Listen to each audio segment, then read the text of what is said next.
Hi everyone, namaste. It's Lauren, Hanna from Sonic Yoga.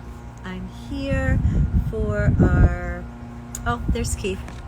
Keith Partington and I are here for our Monday Back to the Roots Sonic Yoga conversation. Let me let Keith in.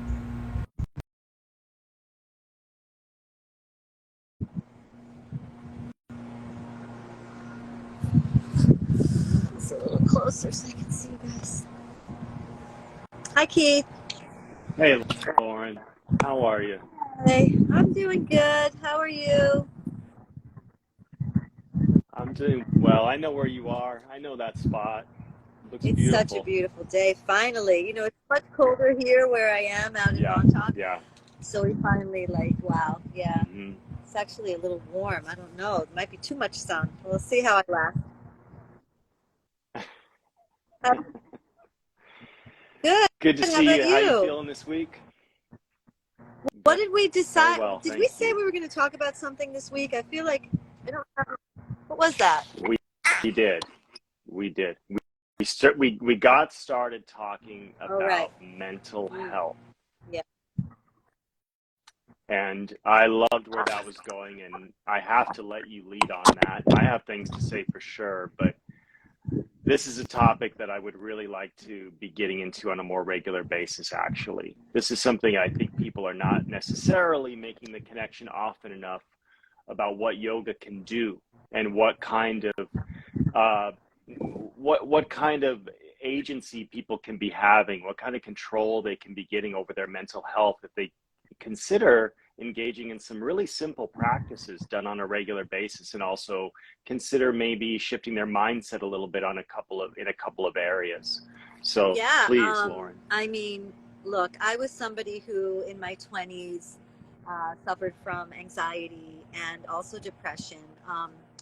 It runs in my family. My dad had mental illness. He had actually fairly severe mental illness. He had manic depression, which now they call bipolar disorder. I didn't have anything as serious as that, but I did have anxiety and depression. And it wasn't until I met Dharma Mitra, which was 1990. So I was like 30 something, um, or maybe just turning 30. 18, 19. Yeah, I was like 28 years old when I met him. And I started doing his daily psychic development techniques. And I really committed to it Mm, um, because I had seen what happened to my father. And one of the biggest problems with him was just regulating medication. It was a huge challenge trying to regulate him with medication. And not that I'm anti medication, because I'm not. And for many people it worked, and it isn't. Many people oh, need to be on a psychotropic medication to keep their brain chemistry balanced. But I do think that it's kind of handed out too easily without trying more natural alternatives first. In the medical industry now, it's very easy. It's a quick fix, right? And I was actually yeah. trying to avoid going the medical route. I didn't want to, because I knew it was, even though maybe it was helpful, that there was always side effects and challenges being on medication. So I was Yeah. trying my best to avoid Exactly. it. So when I met Dharma, I started doing his daily psychic development techniques, which basically is like a series of pranayama and mantra, right? And I did that for about, oh God, maybe 6 months or something, and I started to see a serious shift. Um, and within a year or so, I had no need for medication anymore. I was like not 100%, but I was like 75% better. I mean, I was seriously was like, it was a whole new reality. I was sleeping better. My anxiety was much lower. I was feeling more hopeful. All the things that if you go and research, yoga, meditation, and mental illness, you'll see all the scientific studies that hmm support what I'm saying. Like, this is not something that just happened for me, but it's been scientifically proven over and over and over again. The benefits of meditation and yoga for specifically anxiety and depression. not severe, but for mild to moderate cases. And even if it is severe, doing it in addition can definitely help to manage some of the symptoms that come from side effects of medication. So yeah, so I just wanted to lead with that, which is like Certainly. if you are Hmm. someone who is on any sort of a mood elevator or any sort of a sleep aid or any sort of an anxiety reducer, and I know that, just if I just pool my friends, like my personal friends, there's, I mean, Hmm. I actually I don't know the exact number, but it's more than half of the people that I know are on something, right? And some of them do really need it because Yeah. their chemistry is very, very off balance. And some of them, I think, if they were to try meditation and diet and things like that, they might not need it. So it's just something to explore. And I would definitely try it at first in conjunction with your medication and speak to your doctor about it before you try to, transition off. But that's something you definitely could experiment with if your doctor were up for it. Certainly. Certainly. And I think also some people aren't even at that stage, actually. This is what I found in my life with a lot of friends of mine that they consider they're aware that something is off and they're struggling, and the struggle seems to be constant and it doesn't really seem to shift. And I think they're either afraid or maybe they feel like they couldn't afford to go see such a doctor that might be able to help them in these areas.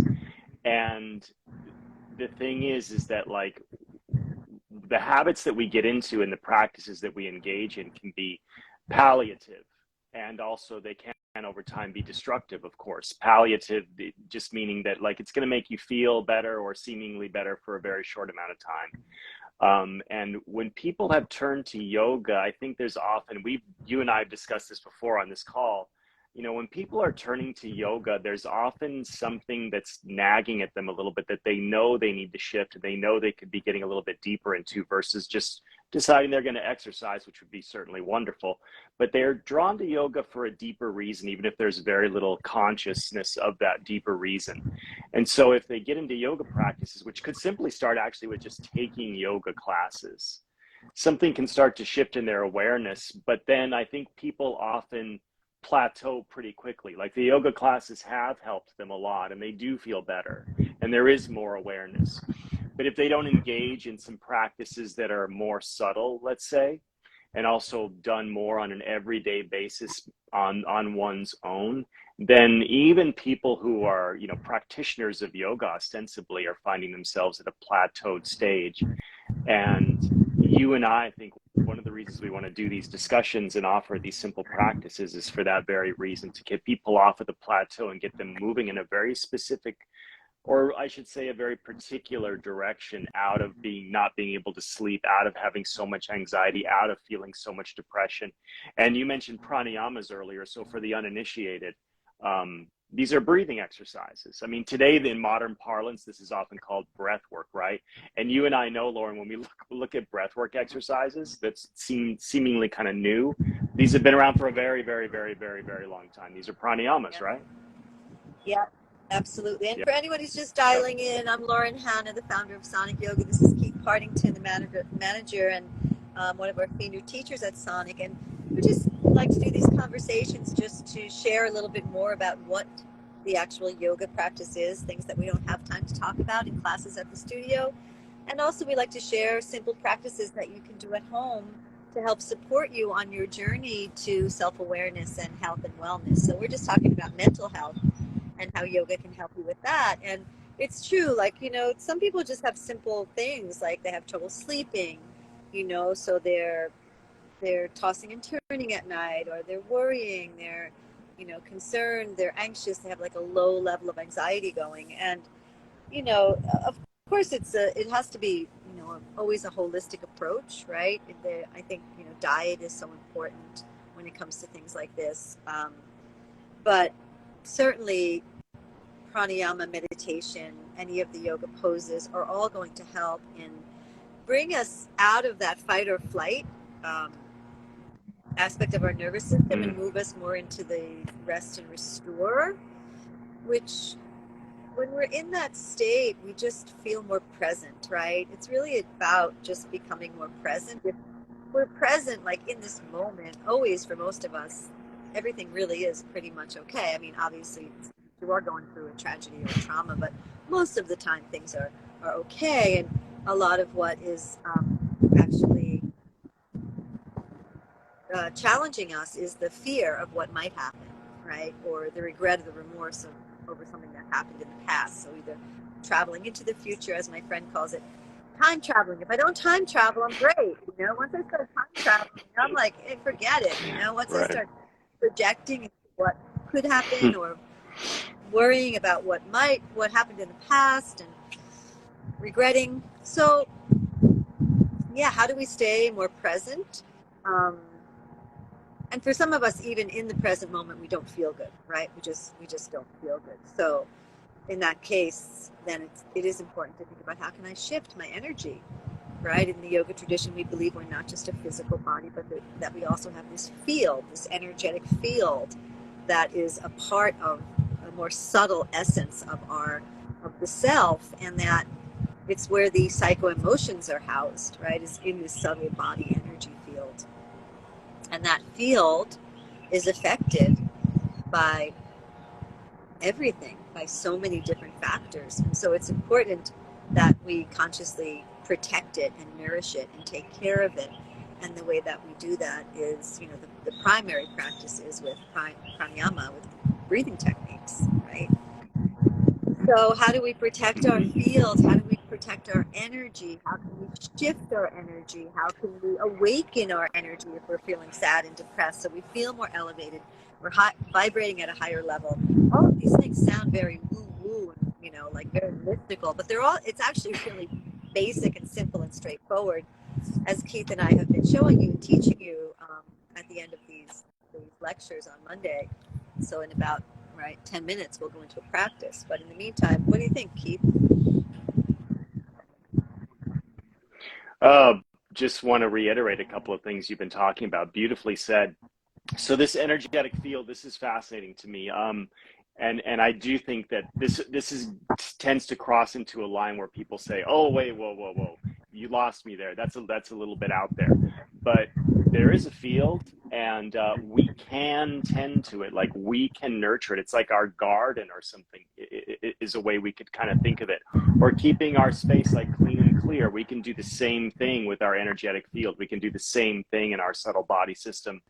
And I think it's always worth mentioning, the subtle body system that we reference in yoga. Like, what are we talking about? Like, we're actually talking, I think, principally about the chakras, the energetic centers in the body. And the thing is, I think people tend to look at that as they're on one side of the line or other. They either know about that or they don't, and they might be quite skeptical. But we all do know about the chakras in cultures all over the world and going back a very, very, very long time, but also into the present day. We talk about a couple of chakras, I think, all the time. Heart chakra, we feel love and loss here. Everybody knows that. Everybody will talk about having a broken heart or feeling something in their heart. So we're aware of that one for sure. This is a chakra. But also we're aware of the solar plexus chakra. So this is where that fight or flight response that you were speaking of earlier. So all of us talk about having a gut feeling. We had a gut feeling we should flee, or we had a gut feeling we needed to stand up and do something in that moment to defend ourselves or something like that, right? These things are known to us. The root chakra, which is at the very root of the trunk of the body, the perineum, like this is where we're going to feel grounded or not feel grounded. This is where our intuition is, the third eye chakra. So we all know about these things. The difference is, how focused are we on those energetic centers, and are we realizing that we can actually tend to them, having energy moving through them freely, and also them working in tandem with each other, so that when we look at the root chakra, we want to feel grounded first, so that we can then look at the sacral chakra, which is where we tend to hold on to past traumas and get really stuck there. We want energy moving up through there. And then our fight or flight system at the navel can be more, something we can really rely on. It will really be there for us and give us the right choice in a nanosecond. And if we have those three things, energy moving through these areas, then our heart can be open. And then when our heart is open, we can express ourselves freely, which is the throat chakra, right? When we can express ourselves freely and our heart is open, we can then rely confidently on our intuition. And then we get up into the crown chakra area, which is really, I always think of it as a manifestation of our connectivity to universal consciousness, to everyone around us. So there is a system and it's in all of us and we all already know about it. And I think that's a good starting point because I think some of us can sort of feel like, if you will, very outside of ourselves, but we're just looking at it the wrong way around sometimes. You know what I mean, Lauren? Yeah, absolutely. I mean, the chakra system is an amazing way to kind of, check in with ourselves. Um, it's a way to it's a beautiful map to look at and to find the areas that are calling us on a daily basis that need our attention, right? Um, so that we can integrate some of these practices and make some progress.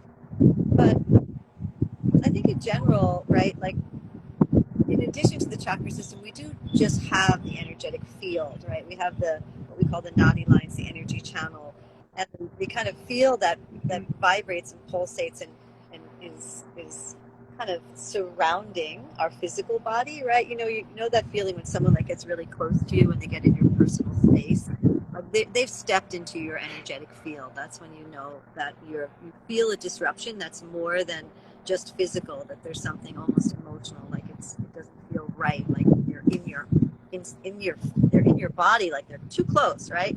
So that field itself is also, can be measured, right? You can go and have like a picture taken of your electromagnetic field. Like this is like a scientific thing that's been proven. Like it's not like we're just making this stuff up, right?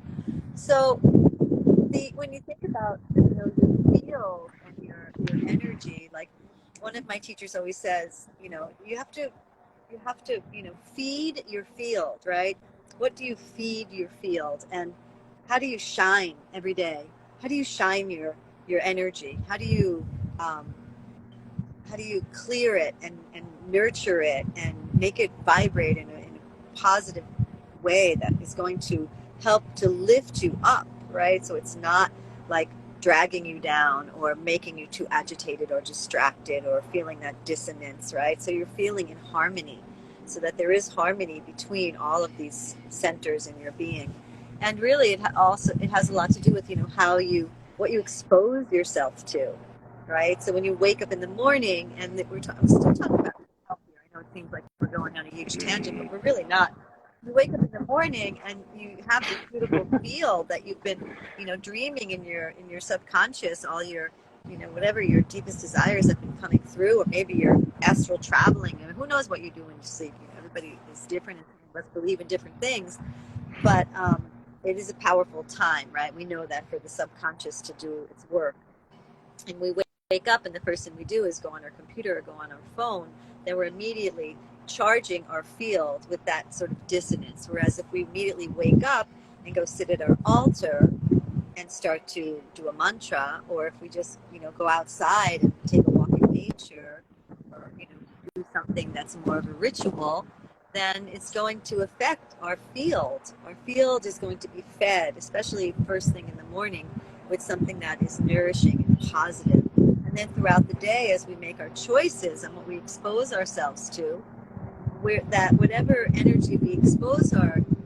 personal energy to is what our personal energy is going to start to take on, right? So a lot of people that are feeling anxiety are waking up, going right to the phone, reading the news, right? Then they're spending the day and, talking to people about things that are toxic, and then maybe watching like very disturbing television programs on Netflix at night and binging, and then going to sleep and then having like, crazy anxiety-ridden dreams. So it's also like, what are you exposing your energy to, right? So that's another part of it that I think is really important, is how do you treat your energy body? Yeah. Yeah. Yeah. There's so much. Well There's so said. much with this So topic I we think could it's go on. time for you so much. Yeah. I think it's Oh, time for mine you to is take my us turn through a again. little I thought practice, and maybe it could it. be related. Oh, It's what your did we do turn. last It's time? your I don't turn. No, no, it's your remember. turn. It's your turn. We did a visualization with the breath moving in like an infinity shape through this area and in through the heart I that I totally led. led some. Yeah. I'll look. I know I led something last time, but it's fine. I'll do something again. Um, what should we do? I feel like I did I a think mantra last time, but didn't I remember? Was it? I think it was the Oh my week God, I can't keep before. track of I it. think it was the week before. Um, do you remember what mantra I Me did? either, Was it but Om Shanti? it was Om you Namah did Om Shivaya. Namah That's what Shivaya I did. very, very I'm going to do Om recently. Shanti because Yeah, that's how I'm feeling yeah. right now. So, Perfectly yeah, so we're talking appropriate about how right can we now. get into the rest and digest? How can we get into the parasympathetic nervous system? How do we come into the present? How can we polish our energy field? How can we ground and root ourselves into the earth chakra when we're feeling um, agitated, when we're having difficulty sleeping? Um, yeah, and so this mantra is it's just the mantra for peace, right? Om, the primordial sound of the Yep. vibration of the great suchness of all that is, the sound that the universe, the hum of the energy of the universe is the sound of Om. And then we have Shanti, which means peace, right? Translates to mean peace. Peace, harmony, right? Being in tune with, connected to, joined with, yoked with the energy of nature, the energy of stillness, the present moment, right? Such a beautiful, sacred mantra. So simple, so powerfully healing, right? This mantra has been Exactly. chanted for thousands and thousands and thousands of years by billions and billions of people. The mantra has such a powerful resonance and vibration. It's super, super effective at bringing you right down very quickly into a centered, grounded state. I never tire of it, ever. Never do, right? No. Just chant it forever. So, so let's just um, close our eyes.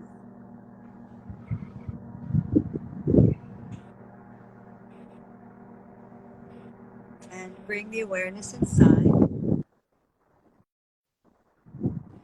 And already that might feel, anxiety provoking for you. So if that is, you can just open your eyes slightly to like a half gaze and just look down so that you're not allowing your gaze to move in many directions at once, but you're just focusing on one small point. And then you can start to just observe your breath and very gently begin to count. So counting the length of your inhale,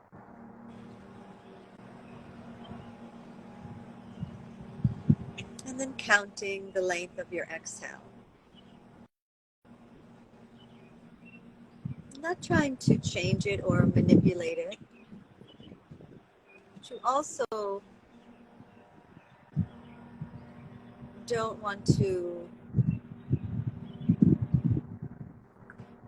feel any forcefulness.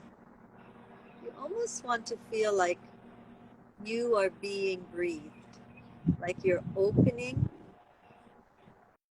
to receive the inhale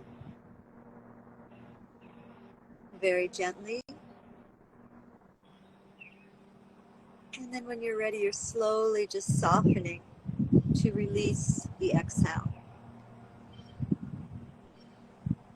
As if the exhale were being drawn out of you by something else. And as you inhale, you can feel your belly softening, your lungs filling. When you get to the top, you can exhale. You might feel your belly relaxing as your navel softens in towards your spine.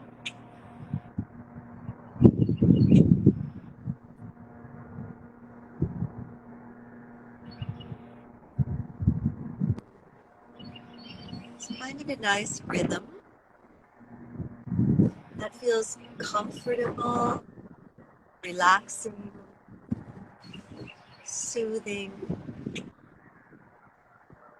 And then bring your awareness to focus on the inhale. And as you inhale, you can chant the sound Om. And as you exhale, you can chant the sound Shanti. Inhaling Om. Exhaling Shanti.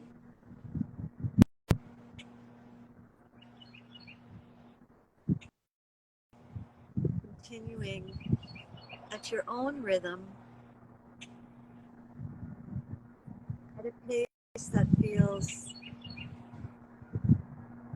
like it's encouraging your body to ground and root into the earth.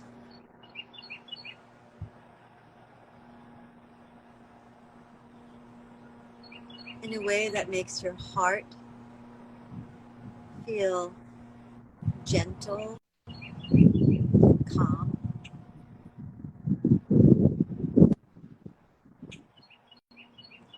In a way that allows your mind to just rest and breathe.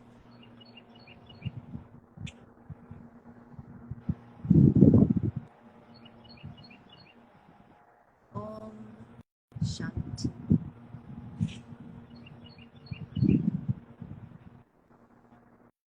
Om Shanti.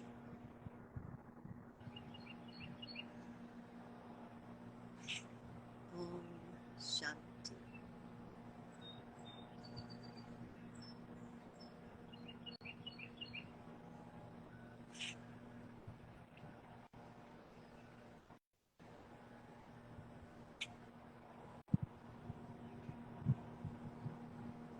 If you're a visual person, perhaps there's an image of a place that makes you feel calm and peaceful. You can visualize that now.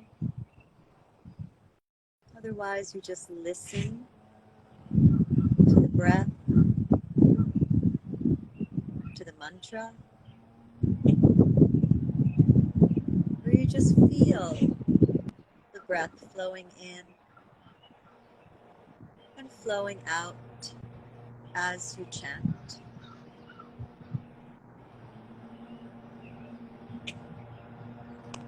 If you are solo and you'd like, you can chant out loud a few rounds.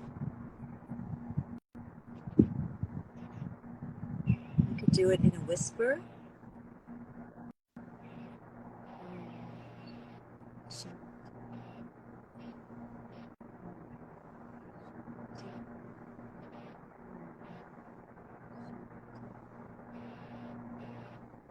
And then you can bring it back inside.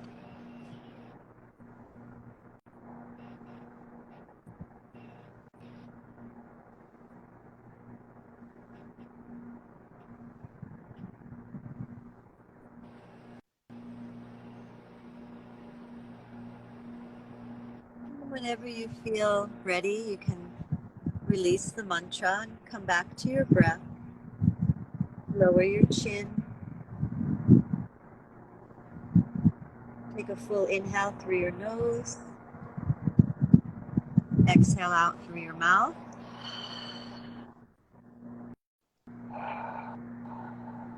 Do that a few more times if that feels good. Breathing in and breathing out.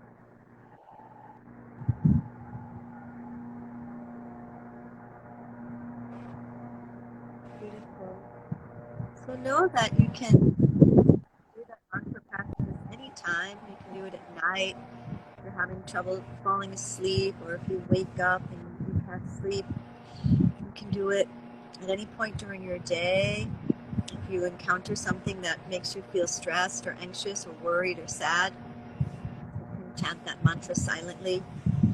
No one will know that you're doing it. It could be anywhere. It could be in an office. You can be at a meeting. with Mm-hmm. someone who you're having challenges with in a relationship. You can be standing in line at the, you know, at the CVS or wherever you are. Right? Om Shanti, Om Shanti. If you're someone who drives, it's a good one to do in the car. Right? Om Shanti, Om Mm-hmm. Shanti.